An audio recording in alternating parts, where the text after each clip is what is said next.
Βρισκόμαστε μέσα στο αίθουσα του εργαστηρίου του τομέα γεωπονίας τροφίμων και περιβάλλοντος. Οι μαθητές αυτήν την ώρα υπάρχουν μερικά άτομα που κοιτάνε παρασκεύασμα από πεύκο, όπου βλέπετε τα αγγεία, τις εθμαγγιώδεις δεσμίδες από μέσα από το ξύλο του πεύκου. Αυτό είναι ένα ηλεκτρονικό μικροσκόπιο που μας δείχνει με λεπτομέρειες και μπορούμε να ρυθμίσουμε την ανάλυση και το πόσο κοντά μακριά θα έρθουμε. Έχουμε ένα αναλογικό μικροσκόπιο όπου παρασκευάσματα που τα ετοιμάζουν οι μαθητές, παρασκεύασμα λέγεται αυτό το οποίο θα βάλουμε μέσα στο μικροσκόπιο για να δούμε, τα ετοιμάζουν οι μαθητές, φεκαλιπτρίδες κτλ.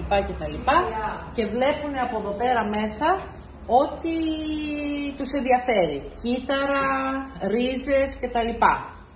Προχωρώντας μέσα στο εργαστήριο, βλέπετε δύο μίνι θερμοκηπιάκια όπου δουλεύουν με αυτοματισμούς. Τι σημαίνει με αυτοματισμούς?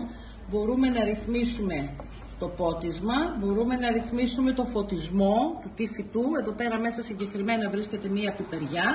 Μπορούμε να ρυθμίσουμε τη θερμοκρασία που θα έχει, το αν θα χρειαστεί μες στο θερμοκήπιο να προσθέσουμε διοξίδιο του άνθρακα και μπορούμε και να ελέγξουμε τις καιρικές συνθήκες με ένα μίνι μετεωρολογικό σταθμό που κανονικά τον έχουμε έξω για τις ανάγκες του βίντεο, το βάλαμε μέσα.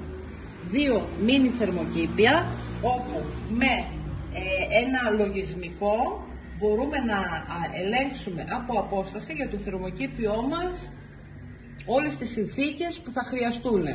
Τον αερισμό, το φωτισμό, τη θερμοκρασία, την υγρασία, το διοξίδιο του άνθρακα, την πρόβλεψη για το καιρό, για τις επόμενες ώρες, για να ξέρουμε να καλυφθούμε.